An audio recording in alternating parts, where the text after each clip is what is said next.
Guys finally અમારું favourite location is back. કારણ કે અત્યારે જો મંડી પડ્યા છે પિયાબેન કટિંગ કરવા, પેલી સાઈડ સુમીબેન બધું સેટિંગ કરી રહી. અને આ હેરો જોજો છત્રી બત્રી સેફટી સાથે. ઓ ગાઈસ છત્રી પકડી બે રહી. ઓહો જીબ્બુ છે તારો, આમાં ખબર પડે છે તાર જીબ્બુ છે. જીબ્બુ છે.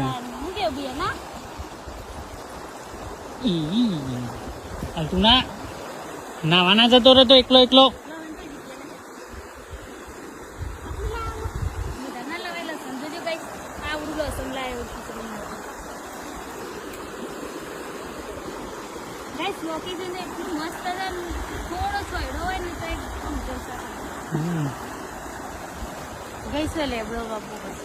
લેબડો વાવશો તો નહીં રહે, કારણ કે ચોમાસામાં આ બધું ભરી જાય પોણી એટલે ગાઈસ.